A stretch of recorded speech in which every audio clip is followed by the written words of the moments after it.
Did you know that the conspiracy to assassinate the Smith brothers also wanted to kill Governor Ford at the same time? This is recounted by William Daniels and Governor Ford himself in The History of Illinois. Yes, the Higbees, the Fosters, and William and Wilson Law plotted to assassinate Governor Ford at the same time that they wanted to assassinate the Smith brothers. Now, when I read the account of the trial at Carthage and the eyewitness accounts of William Daniels, I was shocked to hear that William Daniels reported that the conspirators to kill the Smith brothers, Hiram and Joseph, also wanted Governor Ford to be assassinated at the same time. After reading this, I sort of let it go. But then I am shocked to discover again the history of Illinois written by Governor Ford. He also recounts the fact that he was well informed and understood after the Smith death that he too was a target for assassination. And I'm going to refer you to the History of Illinois by Governor Ford. But what Governor Ford relates to in this history is that while the Smith brothers had turned themselves in and they were incarcerated at Carthage, Governor Ford, who had been at Carthage, immediately turned around and was headed toward Nauvoo. And his journey had a specific reason. It was to explore the allegations of counterfeiting by the Nauvoo printing press of the Expositor. And so as he was going into Nauvoo, he was met on the way back by horsemen who said that the Smith brothers had been assassinated.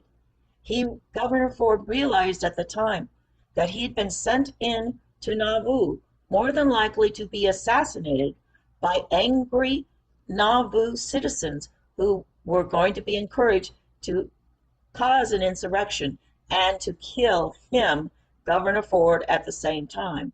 This would cause a severe crisis, more enhanced than just killing the Smith brothers alone. If a governor of the state of Illinois had also been murdered by Mormons, this would have caused a huge uproar in the nation. Fortunately, the people at Nauvoo did not rise up and they were subdued. And Governor Ford was able to safely return.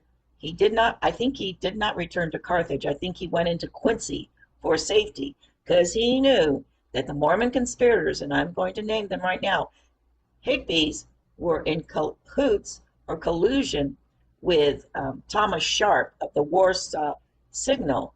The Higbees, who were the clerks of William Law and Robert Foster, Dr. Robert Foster, Joe Jackson, had met with Warsaw Signal the week before, and they had published a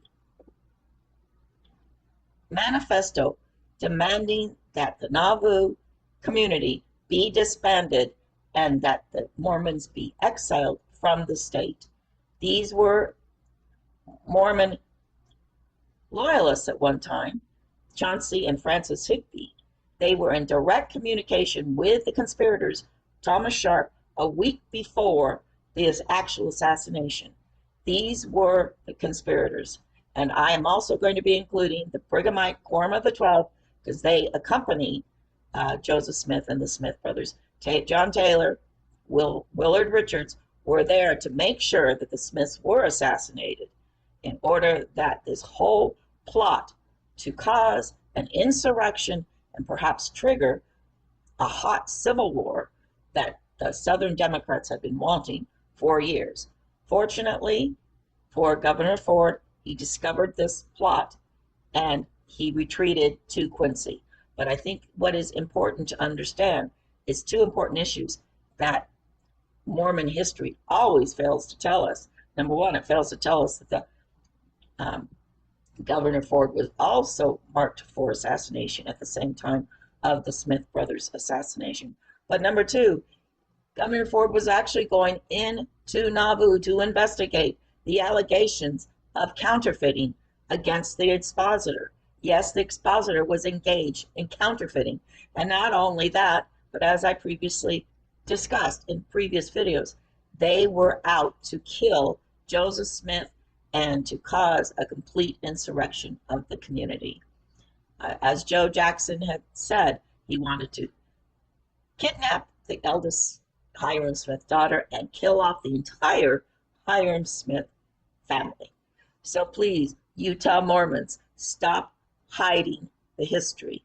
This is a very dark history that your church in Utah, are responsible for. And so you should be telling the truth. And quit smearing the Smith brothers with all this fake history, such as polygamy, when it was you, Brigham Young, and the Cochranites that were engaged in this wife-swapping debacle that just ends up in horrifying children and female trafficking that is still going on today and is still a problem, a critical problem to this day. I have heard that some people claim there are more slaves today than there ever was in the 19th century.